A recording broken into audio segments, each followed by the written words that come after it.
Dark detachment is not just a concept.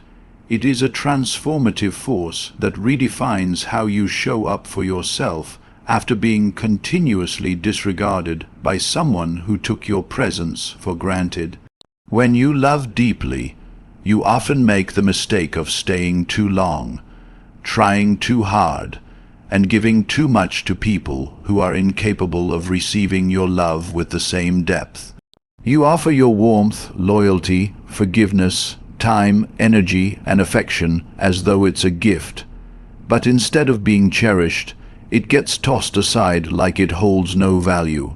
You try to explain your heart, rationalize their behavior, and adjust yourself in hopes that they'll finally understand your worth. But they don't, they won't, because they never had the emotional maturity to begin with. So dark detachment is born, not out of bitterness or revenge, but out of the realization that your light deserves to shine in spaces that honor it. It begins in a quiet moment, after one too many rejections, one too many cold shoulders, one too many ghosted nights, and it whispers to your soul, "Stop showing up where you are not seen." And this time you listen. You don't make a scene, you don't yell, you don't beg, you don't try to convince them, you just stop. You pull your energy back, you stop calling, you stop texting, you don't check in, you don't chase. You vanish, not because you're weak, but because you've discovered something stronger than attachment, clarity. You walk away with your head high, not because you no longer care, but because you finally understand that someone who sees you as optional should never be essential to your peace. And when you detach in this way, not loudly, not vengefully, but silently and fully, it changes everything. Suddenly the power shifts. The very person who once ignored you starts to feel the weight of your absence like a storm cloud following them everywhere. The silence you leave behind becomes louder than every word you ever said. They begin to wonder why they feel incomplete, unsettled, and haunted. And the truth is, it's not because you cursed them or because you left angrily, but because you gave them everything they never earned, and now they know they'll never get it again. That's why dark detachment becomes addictive. It's the embodiment of emotional mastery, the ability to leave, to let go, to love yourself so fiercely that you no longer give your light away to people who only bring darkness. It's powerful because it's not an act of destruction. It's an act of self-preservation. It's choosing your sanity over someone else's chaos. It's saying, I refuse to keep bleeding for someone who never appreciated the pulse. And once you choose this path, once you experience the peace that comes from no longer performing for the emotionally unavailable, you don't go back. You don't miss the begging, you don't crave the crumbs, you don't long for what hurt you. Instead, you sit in your stillness, you bask in your clarity, and you remember what it feels like to finally be free. Many people don't realize that the loudest message you'll ever send to someone who took you for granted is complete and utter silence. There is a kind of power in vanishing without explanation, without drama, without warning. When someone has grown used to your presence, your texts, your voice, your laughter, your care, they begin to expect it like clockwork. They assume you'll always be there, that your love is endless and unconditional, and that no matter how many times they ignore, neglect, or mistreat you, you'll keep returning like you always have. But something changes when you stop. When you truly stop, no warnings, no emotional outbursts, no goodbye messages or declarations of closure. You simply disappear. That silence becomes a weight they never expected. It's in the empty space where your affection used to live. It's in the quiet moments when they check their phone and your name isn't there. It's in the night when they scroll through memories trying to convince themselves you still care, only to be met with absence. That absence is not just quiet, it screams, it disrupts their peace, It pierces their ego, because your detachment becomes something they can't explain away. It forces them to sit in the consequences of their own behavior. No matter how much they pretend they're fine, or how many social media posts they make to show how happy they are, deep down they feel the shift. They notice the change. They feel the hollow space where your presence once lived. Your silence is no longer just a reaction. It becomes a reflection of their own neglect. It turns into a mirror that exposes how carelessly they treated you. And the most painful part for them is the realization that there's no longer a way back. That door isn't just closed, it's sealed. You gave every chance. You gave understanding, patience, vulnerability. But now there is no performance left to give, and they start to feel haunted, not by your anger, but by your glow. The way you once looked at them with love, the way your voice calmed them, the way your energy made them feel seen, all of it is gone, and they don't know how to function without it. The truth is, your silence holds more weight than your words ever did. It lingers in their memory not because you forced it to, but because they now realize you were the only thing in their life that felt real. You didn't just leave the room, you took the warmth with you.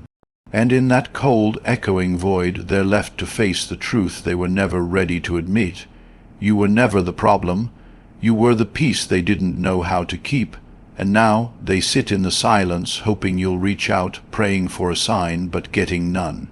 Because the silence is not a pause, it is the final statement, the one that says, your time with me is over, your energy, your effort, your presence. It was a privilege, not a guarantee, and now they finally feel what they once made you feel, forgotten, dismissed, alone. But unlike you, they'll never have the chance to fix it. Because your silence, that powerful, elegant disappearance, has become the most unforgettable part of your story. The Stoic law of never chasing what ignores you is one of the most misunderstood but powerful principles you can ever adopt in your emotional life. When someone starts pulling away, going silent, treating your presence like it's optional, the instinct for most people, especially those with kind, loyal hearts, is to do more. You text more, you call more, you try harder. You start giving more affection, more understanding, more space, all in the name of keeping the connection alive. But what you don't realize is that every time you chase after someone who has shown you disregard, you silently tell them, you don't have to do the work. I'll carry the weight of this connection. That unspoken message is dangerous because it invites further neglect, deeper emotional disrespect, and reinforces the idea that your value is tied to how much you're willing to suffer to be loved. But you are not meant to chase. You are meant to be met. There's a moment in everyone's emotional journey when they realize that chasing is not love. It's desperation in disguise. It's the fear of being abandoned masquerading as hope. And the person you're chasing, they see it, they feel it, and if they lack emotional maturity, they will exploit it. They'll breadcrumb you, giving you just enough attention to keep you tied to them, but never enough to truly make you feel seen or secure. You begin to live in a cycle of hope and disappointment, always waiting for that one message, that one effort, that one moment where they'll finally choose you fully, but it never comes. Because you've trained them to believe that you will do all the emotional labor, and they can remain passive, detached, and non-committal. That's where Stoic detachment enters. Not as a punishment, but as a declaration of self-worth. You stop chasing not because you stopped caring, but because you started valuing your own peace more than their confusion. You begin to see them not as you wish they were, but as they truly are, and once you do, the illusion breaks. You realize they were never deep enough to hold your soul. They wanted your glow, but didn't want the responsibility that came with your depth. They loved the feeling of being loved, but never reciprocated it. They wanted your loyalty, but gave you inconsistency. And once you stop chasing, once you pull all your energy back, that's when the shift happens. They feel the emptiness, the void you leave behind, and suddenly they realize they were never the center of the story. You were. But Stoicism is more than silence. It is clarity. It is the discipline of knowing that what doesn't value you should never be pursued. It's resisting the pull to send that final message, to make that last call, to beg for understanding from someone incapable of giving it. It's recognizing that love given under pressure isn't love, it's survival. When you stop chasing, you reclaim your dignity. You teach your heart that you don't have to fight to be loved. You show yourself that your value isn't proven by how many times you try to convince someone to choose you. And the moment you stop, the moment you become still, everything shifts. You become the diamond in the street that doesn't roll after the one who dropped it. You stay grounded in your worth, and in doing so, you force them to confront what they lost.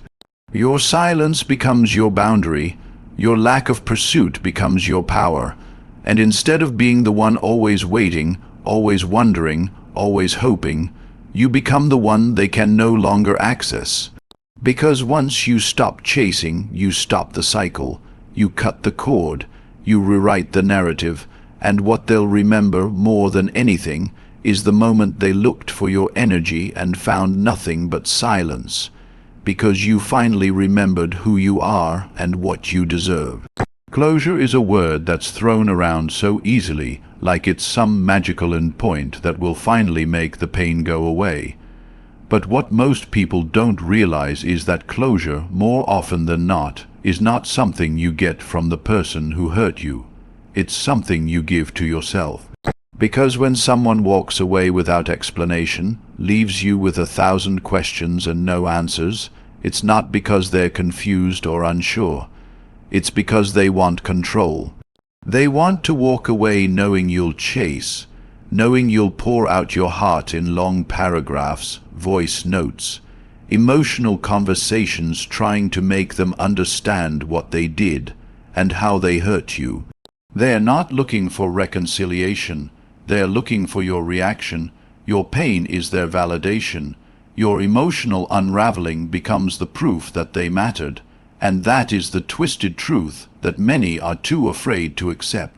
But the moment you go quiet, not because you're suppressing your feelings, but because you've risen above the need to be understood by someone who never tried to understand you, that's when everything changes. Your silence is not passive. It's not empty. It is a conscious, empowered decision to no longer participate in your own heartbreak. You stop handing out explanations like your pain needs to be justified.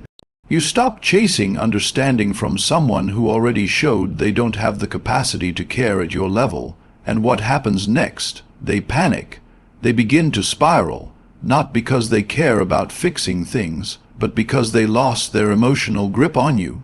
They were waiting for the breakdown, the begging, the apology, the guilt trip, but instead they got stillness, they got peace, they got nothing, and that nothing, that void, is louder than any goodbye could ever be.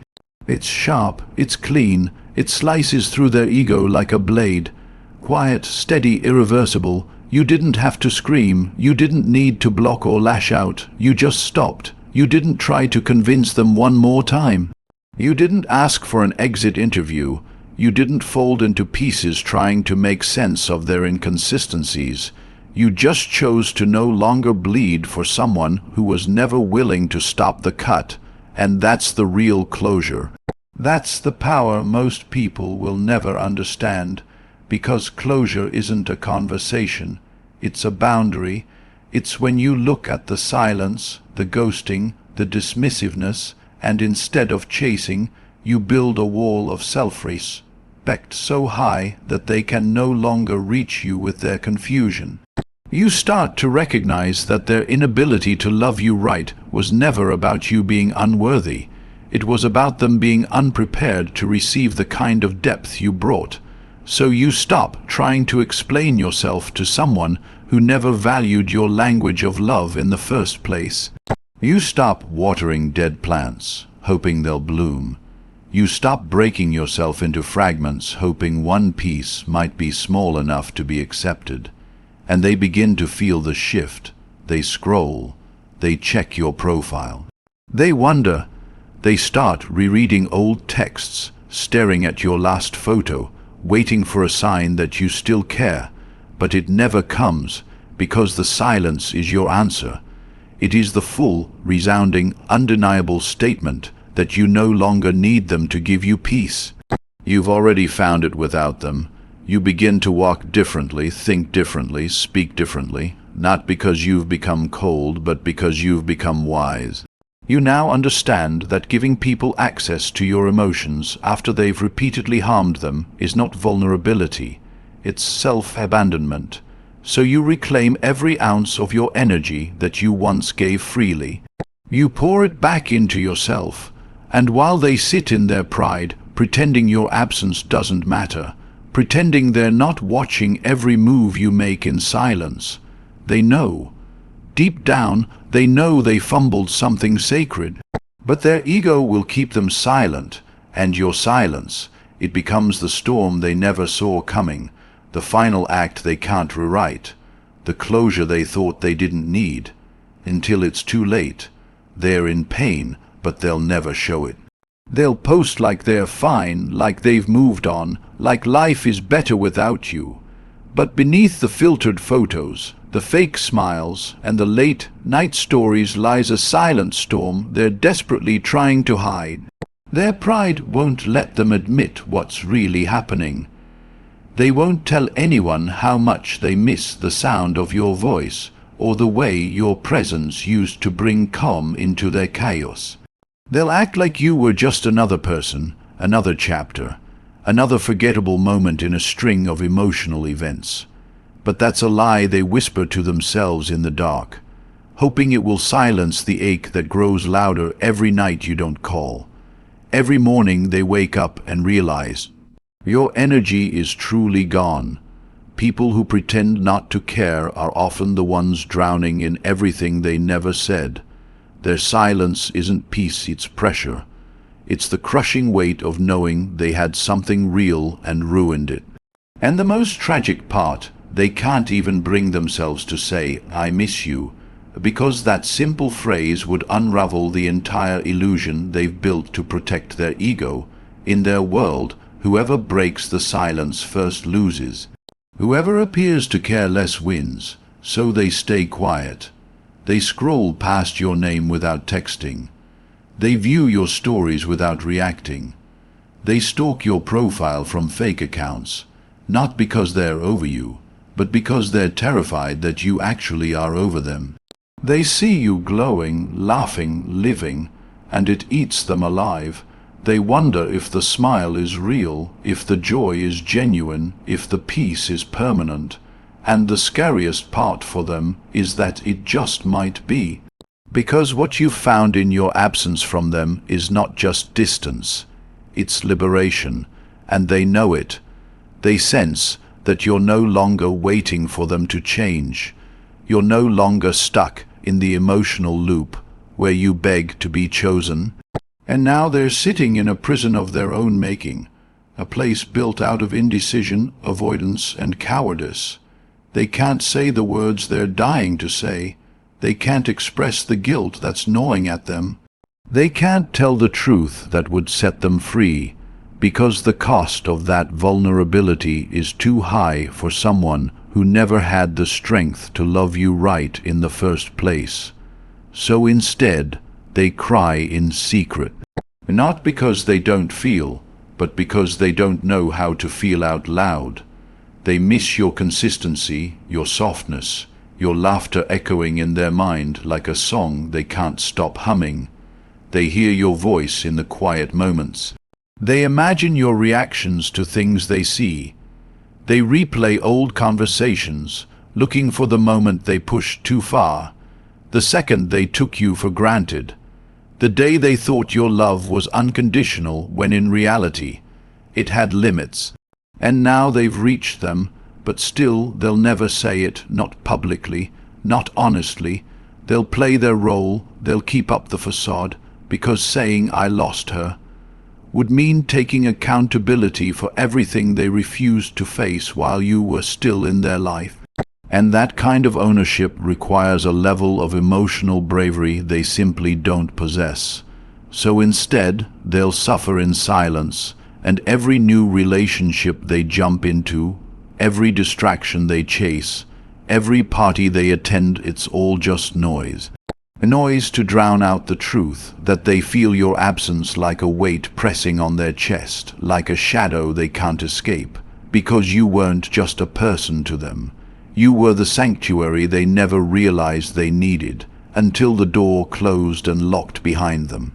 They'll remember your patience, your check-ins, your forgiveness. They'll remember the way you used to look at them like they were the center of your world, and now they're just a blur in your rear-view mirror. But still, they won't speak, because in their mind, admitting the loss is worse than living with the ache. And so they sit with it quietly, pretending they're okay, while you move forward not just healed, but reborn. You were never the rejected one. You were the reminder of something rare, something real, something they didn't know how to receive or respect when they had it. Rejection implies that you were somehow not good enough, that you were passed over because you lacked something essential. But that couldn't be further from the truth. You were the one who showed up with honesty, with depth, with unconditional presence. You were the one who didn't hold back, who loved without games, who offered connection not as a transaction but as a gift. And they didn't walk away because they didn't see your worth. They walked away because they saw it too clearly and were terrified by the weight of what they could never match. Your love held a mirror to everything they lacked, and instead of rising to meet it, they turned their back on it. Now they pretend you were just a phase, a chapter, a lesson, but deep down your energy lingers. You weren't something to get over. You became the standard. You became the thing they measure every future connection against, even if they never say it out loud. Your absence didn't erase you. It branded you into their memory not as a mistake, but as a missed opportunity. You became the moment they can't undo, the softness they can't recreate, the fire they can't relight. And every time they meet someone new, there's that quiet voice in the back of their mind comparing every detail, every laugh, every touch. But it never quite matches, because you don't come in duplicates. You weren't manufactured, you were divine. They'll try to downplay what they lost. They'll lie to themselves and others about why it ended, about what went wrong, about why they didn't stay. But the truth is, they were never brave enough to hold space for something real. You didn't fit the mold of what they were used to: chaos, inconsistency, emotional games. You were peace. You were calm, you were stability, and for people who haven't healed, peace can feel like a threat. It can feel like boredom, because they confuse emotional intensity with love. So they chose the storm over the sanctuary. They chose familiar dysfunction over unfamiliar depth. And in doing so, they lost something irreplaceable. Now you've walked away. Not just physically, but energetically, spiritually, emotionally. You've detached so deeply that even if they tried to come back, they'd find the door closed, the lock changed, the path blocked by everything you've built in your healing. You don't need them to remember you with affection. You don't need them to admit they were wrong. You don't need their guilt, their apology, or their explanation. because what you've become in their absence is far more powerful than anything they could offer you now. You've become the reminder of what they didn't have the courage to choose. They'll remember the day you stopped calling, the moment your texts stopped coming, the time they checked your page and felt nothing but silence. They'll remember the last time you smiled at them, not knowing it would be the final moment of warmth. They'll remember, and it will sting, not because you were cruel, but because you were kind even when they didn't deserve it. And now that kindness is gone, vanished into a version of you they'll never have access to again. You don't haunt them with bitterness. You haunt them with grace. You haunt them with the image of what it looked like to be loved with purity, with patience, with depth. And that image will outlive every temporary thrill they chase. You're not the one who lost. You're not the one who needs validation. You've transcended their immaturity. You've graduated from being someone who explains themselves, who overextends, who pleads to be seen. You no longer lower your vibration to be understood. Instead, you rise, quietly, powerfully, unapologetically, and in that rise you become the echo in their silence, the fire in their coldest memories, the light that they now realize was never ordinary. You were never rejected. You were simply too extraordinary for a heart that wasn't ready, and now they know, now they feel it, now it's too late. So now stand in that truth, not with bitterness, not with regret, but with power. You were never too much. You were exactly enough for the right soul, and too radiant for the one who couldn't hold your light. Let your silence echo louder than any final word. Let your peace be the proof of your evolution. You don't need closure, validation, or a second chance to be remembered. You already are. And from this moment on, you no longer shrink to fit places you've outgrown. You rise, you glow, you go.